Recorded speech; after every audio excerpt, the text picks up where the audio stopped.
नोक तरें हाली के बलूचिस्तान को पंजाबा यक्कनों के मजंदक चीज़ें रोच बीत के बंदे अमाई सवाब सब्जी व्यापार कनों के मर्दुम बाजिन जंजालांगो देम पाना जानक बिवीत के पंजाब बलूचिस्तान रोड बंद बुगा चा बाजिन गाड़ी रोड सरा उछता तगन तो रोड पशपुगे वदार कनगा हाँ भले सब्जियां चलोड़ी गाड़ियां ना 20 रोच बीत के उछता तगन तो हमारी सवा सज्जही सब्जी अराब बूतगा काफ़ी बंद किया हुआ है, जिससे काफ़ी फ्रूट्स को भी नुकसान हो रहा है, वेजिटेबल्स को भी नुकसान हो रहा है और काफ़ी जो पेशेंट्स हैं वो भी रास्ते में दम तोड़ देते हैं। और इसी हवाले से जो पुलिस है वो अभी तक हमें नज़र नहीं आई। अभी मैं इस वक्त पुलिस एरिया में ही मौजूद हूँ, जहाँ पर आप देख सकते हैं इंतजाम नहीं है। डबल लेन में गाड़ियाँ जा रहे हैं, कोई 100-200 देता है, वो उधर उसको छोड़ रहे हैं। जो गाड़ी 4 दिन से 5 दिन से लोग खड़ा है, 6 दिन से खड़ा है।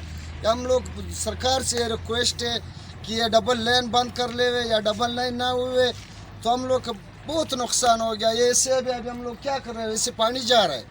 भाईजान सरकार से हम लोग का ये दरख्वास्त है, डबल लेन का कोई चीज़ आता जाता है, 100-200 ड्राइवर देता है, वो बाकी जाता है।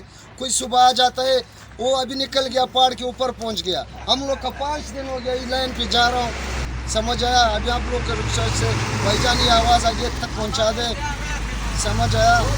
हम लोग बहुत जलील है, बहुत परेशान है, बहुत जलील है। हम लोग का कपड़ों का ये हालात है। गेश ड्राइवरानी गुशगिंद के रोडानी सरा मजने कच्चिया गाड़ी उछता तगन तो बाजें मरीज हम अमदा बेरान बूतगन गेश महलूका जिल्लही इंतजाम यह लोट कुतक के बाहदें जुत रोड बहाल कनक बिबी तो महलूक गेश जंजाला चर रख के नक बिबान वश न्यूज़ बारकान।